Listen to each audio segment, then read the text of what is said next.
His Holiness Syedna Mufaddal जी, महाराष्ट्र के मुख्यमंत्री एकनाथ शिंदे जी, उप मुख्यमंत्री देवेंद्र जी, इस कार्यक्रम में उपस्थित अन्य सभी मान्यवर महानुभाव, आप सभी के बीच आना मेरे लिए परिवार में आने जैसा होता है।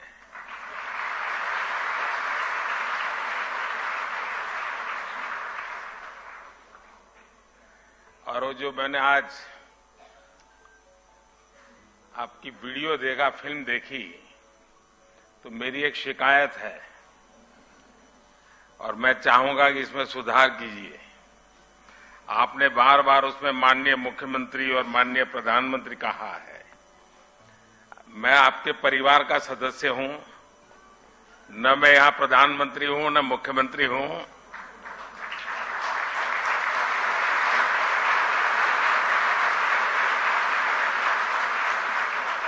और शायद मुझे जो सौभाग्य मिला है वो बहुत कम लोगों को मिला है।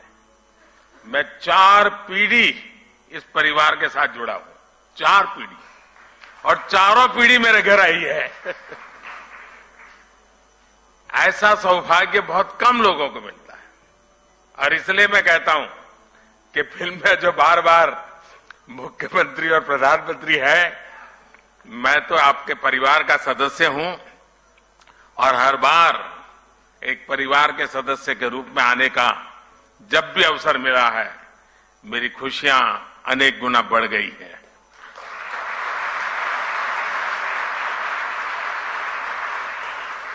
कोई समुदाय, कोई समाज या संगठन, उसकी पहचान इस बात से होती है कि वो समय के अनुसार अपनी प्रासंगिकता को कितना कायम रखता है। समय के साथ परिवर्तन और विकास की इस कसौटी पर दाऊदी बोहरा समुदाय ने हमेशा खुद को खरा साबित किया है। आज अल जमाया तुस सैफिया जैसे शिक्षा के महत्वपूर्ण केंद्र का विस्तार इसका एक जीता जागता उदाहरण है। मैं संस्था से जुड़े हर व्यक्ति को मुंबई शाखा शुरू होने की और 150 साल पुराना सपना पूरा हुआ है, आपने पूरा किया है। मैं आपको बहुत बहुत बधाई देता हूं,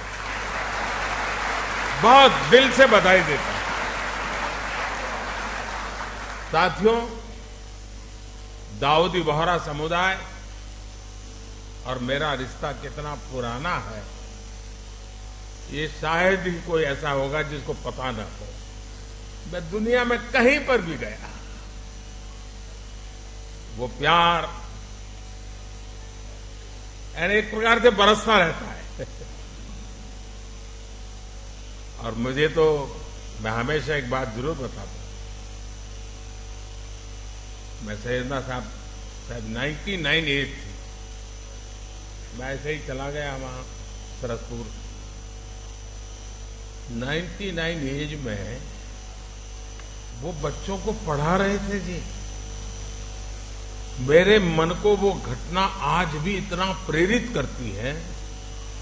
क्या कमिटमेंट, नई पीढ़ी को प्रशिक्षित करने का सैयदना साहब का क्या कमिटमेंट है। 99 एज में भी बैठ करके बच्चों को पढ़ाना, और मैं समझता हूं 800,000 बच्चे एक साथ पढ़ रहे थे। मेरे दिल को वो दृश्य हमेशा हमेशा प्रेरणा देता रहता है। गुजरात में रहते हुए हमने एक दूसरे को बहुत करीब से देखा है। कई रचनात्मक प्रयासों को साथ मिलकर के भी आगे बढ़ाया है। और मुझे याद है सैयदना साहब की शताब्दी का वर्ष हम मना रहे थे और सूरत में हमारा बहुत बड़ा जलसा था, मैं भी था उसमें। तो सैयदना साहब ने मुझसे कहा तुम मुझे बताओ मैं क्या काम करूं। मैंने कहा मैं कौन होता हूं आपको काम बताने वाला। लेकिन उनका बड़ा आग्रह था, तो मैंने कहा देखिए गुजरात को तो हमेशा पानी का संकट रहता है, आप उसमें कुछ जरूर। और मैं आज भी कहता हूं उस एक बात को, आज इतने साल हो गए, पानी के रक्षा के काम में आज भी बोहरा समाज के लोग जी जान से लगे हुए, जी जान से लगे हुए। ये मेरा सौभाग्य है।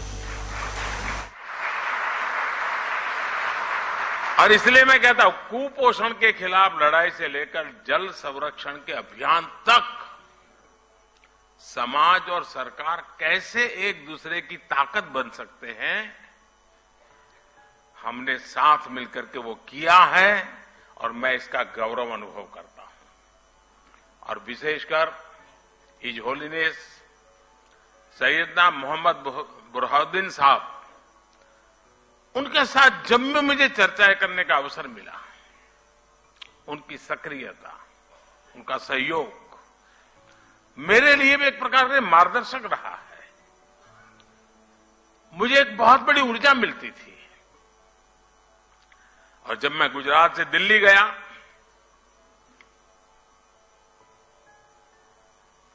आपने गादी संभाली, वो प्यार आज भी बना हुआ है, वो सिलसिला चलता रहा।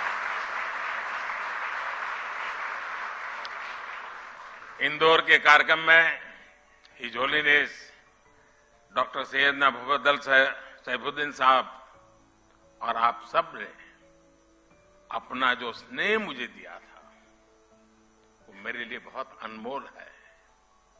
साथियों, मैं देश ही नहीं, जैसा मैंने कहा विदेश में भी कहीं जाता हूं तो मेरे बोहरा भाई बहन रात में अगर 2 बजे भी लैंड किया है तो 2-5 परिवार तो आए ही हैं एयरपोर्ट पे। मैं उनको कभी कहता हूं इतनी ठंड में आप क्यों कष्ट उठाते हैं? नहीं, बोले आप आए हैं तो बस हम आ गए। वो दुनिया के किसी भी कोने में क्यों ना हो, किसी भी देश में क्यों ना हो, उनके दिलों में भारत की चिंता और भारत के लिए प्रेम हमेशा दिखाई देता था।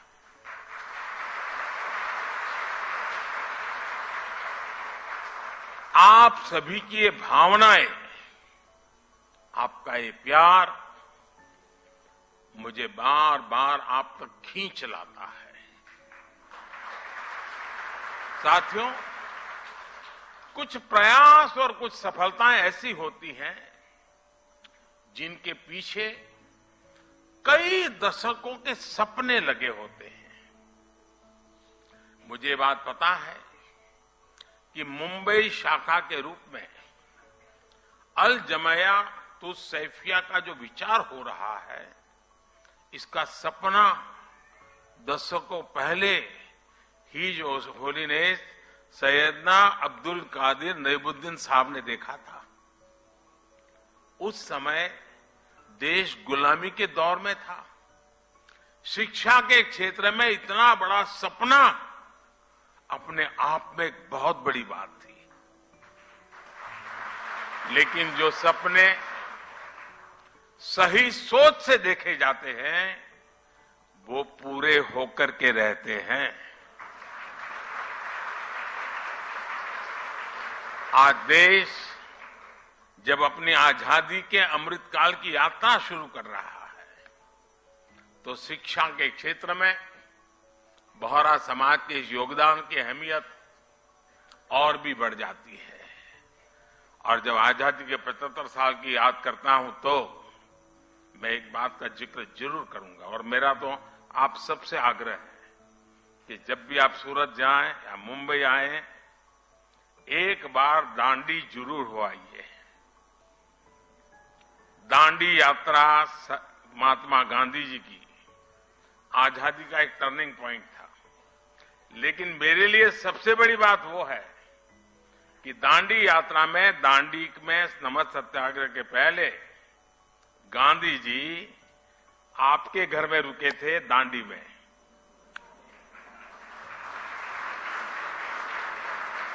और जब मैं मुख्यमंत्री बना तो मैंने आपसे प्रार्थना की, सैयदना साहब से मैंने कहा, सैयदना साहब मेरे दिल में बहुत बड़ी इच्छा है, एक पल के गंवाए बिना वो बहुत बड़ा बंगलो समुद्र के सामने है बिल्कुल, वो पूरा बंगलो मुझे दे दिया और आज वहां बढ़िया स्मारक बना हुआ है।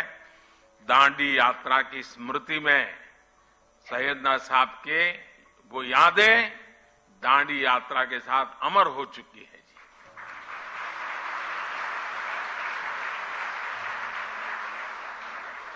आज देश नई राष्ट्रीय शिक्षा नीति जैसे सुधारों के साथ, यहां बहुत सारे पुराने और आज वर्तमान वाइस चांसलर्स बैठे हैं, मेरे सारे साथी रहे हैं, अमृत काल में जिन संकल्पों को हम आगे बढ़ा रहे हैं, महिलाओं को, बेटियों को आधुनिक शिक्षा के नए अवसर मिल रहे हैं।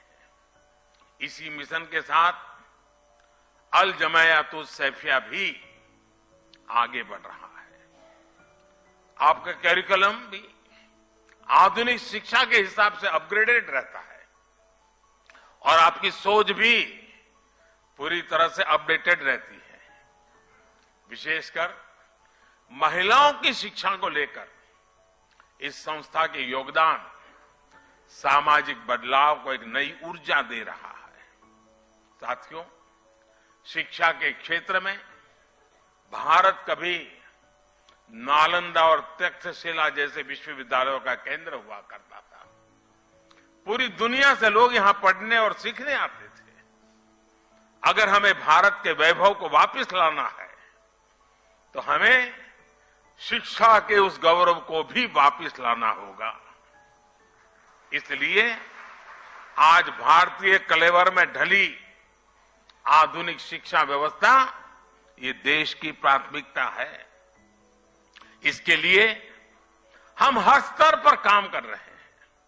आपने देखा होगा पिछले 8 वर्षों में रिकॉर्ड संख्या में यूनिवर्सिटीज भी खुली है।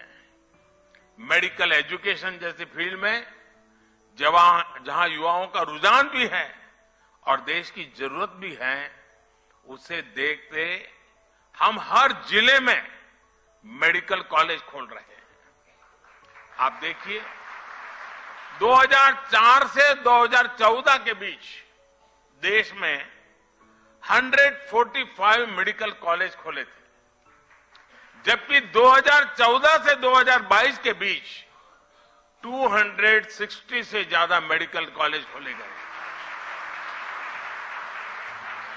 बीते 8 वर्षों में देश में, और एक खुशी की बात है, देश में हर सप्ताह एवरी वीक एक यूनिवर्सिटी और 2 कॉलेज खुले हैं। Every week. ये स्पीड और स्केल इस बात के गवाह है कि भारत उस युवा पीढ़ी का पुल बनने जा रहा है जो विश्व के भविष्य को दिशा देगी। साथियों, महात्मा गांधी कहते थे कि शिक्षा हमारे आसपास की परिस्थितियों के अनुकूल होनी चाहिए, तभी उसकी सार्थकता बनी रह सकती है। इसलिए देश ने शिक्षा व्यवस्था में एक और अहम बदलाव किया है। ये बदलाव है एजुकेशन सिस्टम में स्थानीय भाषा को महत्व देना।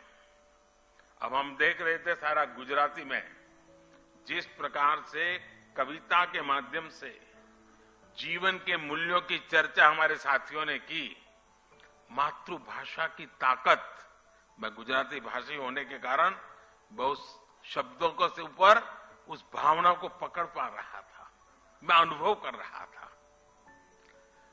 साथियों, गुलामी के समय अंग्रेजों ने इंग्लिश को ही शिक्षा का एक पैमाना बना दिया था।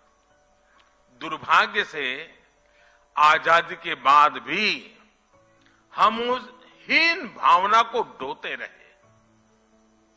इसका सबसे बड़ा नुकसान हमारे गरीब के बच्चों को, दलितों, पिछड़ों और कमजोर वर्ग को हुआ। प्रतिभा होने के बाद भी उन्हें केवल भाषा के आधार पर प्रतियोगिता से बाहर कर दिया जाता था। लेकिन अब मेडिकल और इंजीनियरिंग जैसी पढ़ाई भी स्थानीय भाषा में की जा सकेगी। इसी तरह भारतीय जरूरतों के हिसाब से देश ने और भी कई बदलाव किए हैं। पिछले कुछ वर्षों में हमने पेटेंट इकोसिस्टम पर काम किया और पेटेंट फाइल करने को आसान बनाया है। आज आईआईटी, आईआईएससी जैसे संस्थानों में पहले से कहीं ज्यादा संख्या में पेटेंट फाइल हो रहे हैं। आज शिक्षा के क्षेत्र में बड़े पैमाने पर टेक्नोलॉजी का इस्तेमाल हो रहा है। इसलिए स्कूलों में लर्निंग टूल का उपयोग होने लगा है। अब युवाओं को किताबी ज्ञान के साथ ही स्किल, टेक्नोलॉजी और इनोवेशन के लिए तैयार किया जा रहा है। इससे हमारे युवा रियल वर्ल्ड के प्रॉब्लम के लिए तैयार हो रहे हैं, उनके सॉल्यूशंस खोज रहे हैं। साथियों, किसी भी देश में उसका एजुकेशन सिस्टम और उसका इंडस्ट्रियल इकोसिस्टम दोनों ही मजबूत होना जरूरी होता है। इंस्टीट्यूट और इंडस्ट्री ये दोनों एक दूसरे के पूरक होते हैं। ये दोनों युवाओं के भविष्य की नींव रखते हैं। दाऊदी बोहरा समाज के लोग तो खासकर बिजनेस में काफी सक्रिय भी और सफल भी हैं। बीते 8-9 वर्षों में आपने ईज ऑफ डूइंग बिजनेस की दिशा में ऐतिहासिक सुधारों को देखा है, उसके प्रभाव को महसूस किया है। इस दौरान देश ने 40,000 कंप्लायंसेस को खत्म किया, सैकड़ों प्रावधानों को डीक्रिमिनलाइज किया। पहले इन कानूनों का डर दिखाकर एंटरप्रेन्योर्स को परेशान किया जाता था। इससे उनका बिजनेस प्रभावित होता था। लेकिन आज सरकार जॉब क्रिएटर्स के साथ खड़ी और उनको पूरा समर्थन देने वाली सरकार है। पिछले कुछ वर्षों में विश्वास का अभूतपूर्व वातावरण तैयार हुआ है। हम 42 सेंट्रल एक्ट में सुधार के लिए जन विश्वास बिल लेकर आए हैं। कारोबारियों में भरोसा जगाने के लिए हम विवाद से विश्वास योजना लेकर के आए हैं। इस बार के बजट में भी टैक्स दरों में सुधार जैसे कई कदम उठाए गए हैं। इससे कर्मचारियों और उद्यमियों के हाथों में ज्यादा पैसा आएगा। इन बदलावों से जो युवा जॉब क्रिएटर बनने का सपना देख रहे हैं, उनके लिए आगे बढ़ने के कई अवसर पैदा होंगे। साथियों, एक देश के रूप में भारत के लिए विकास भी महत्वपूर्ण है और साथ साथ विरासत भी महत्वपूर्ण है। यही भारत में हर पंथ, समुदाय और विचारधारा की भी विशेषता रही है। इसलिए आज देश परंपरा और आधुनिकता के संगम की तरफ विकास के रास्ते पर आगे बढ़ रहा है। एक और देश में आधुनिक फिजिकल इंफ्रास्ट्रक्चर बन रहा है, तो साथ ही देश सोशल इंफ्रास्ट्रक्चर भी निवेश कर रहा है। आज हम पर्व त्योहारों की प्राचीन सांझी परंपरा को भी जी रहे हैं और त्योहारों की खरीदारी के दौरान आधुनिक टेक्नोलॉजी से पेमेंट भी कर रहे हैं। आपने देखा होगा इस बार के बजट में नई तकनीकों की मदद से प्राचीन अभिलेखों को डिजिटाइज करने का ऐलान भी किया गया है। और मैं अभी हमारे जो पुरानी सदियों पुराने जो पुराण है हस्तलिखित वो देख रहा था, तो मैंने आग्रह किया कि भारत सरकार की एक बहुत बड़ी योजना है, हमारे सारे ये चीजें डिजिटलाइज हो जानी चाहिए, आने वाली पीढ़ियों को काम आएगी।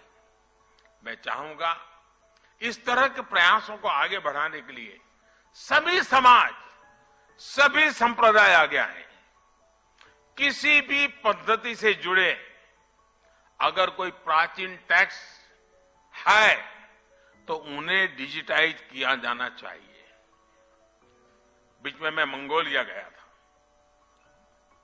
तो मंगोलिया में हस्तप्रत भगवान बुद्ध के जमाने की कुछ चीजें थी, अब वहां पड़ी थी, तो मैंने कहा कि आप मुझे दे दीजिए, मैं इसको डिजिटलाइज करता हूं, और उस काम को हमने कर दिया। हर परंपरा, हर आस्था एक सामर्थ्य है।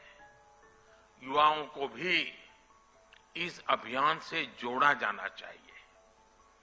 दाऊदी बोहरा समाज इसमें बहुत बड़ी भूमिका निभा सकता है। इसी तरह पर्यावरण संरक्षण हो, मिलेट्स का प्रसार हो, आज भारत इन विषयों पर पूरे विश्व में बड़े अभियान को लीड कर रहा है।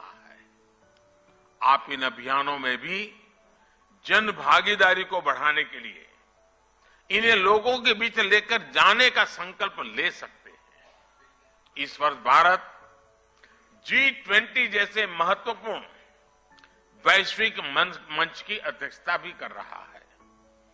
बोहरा समाज के जो लोग विदेशों में फैले हैं, वो इस अवसर पर विश्व के सामने सामर्थ्यवान होते भारत के ब्रांड एम्बेसडर का काम कर सकते हैं। मुझे विश्वास है कि आप हमेशा की तरह इन जिम्मेदारियों का उतनी ही खुशी से निर्वहन करेंगे। विकसित भारत के लक्ष्य तक पहुंचने में दाऊदी बोहरा समुदाय अपनी महत्वपूर्ण भूमिका निभाता रहा है, निभाता रहेगा, ये मेरा पूरा विश्वास है। और इसी कामना और इसी विश्वास के साथ आप सभी को मैं फिर से एक बार बहुत बहुत शुभकामनाएं देता हूं। और इस पवित्र अवसर पर आपने मुझे यहां आने का अवसर दिया। सैयदना साहब का विशेष प्यार रहा है, पार्लियामेंट चल रही थी, फिर भी मेरे लिए यहां आना उतना ही महत्वपूर्ण था। और इसलिए मुझे आज आकर के आप सबके आशीर्वाद लेने का सौभाग्य मिला। मैं फिर एक बार आप सबका हृदय से बहुत बहुत धन्यवाद करता हूं। बहुत बहुत धन्यवाद।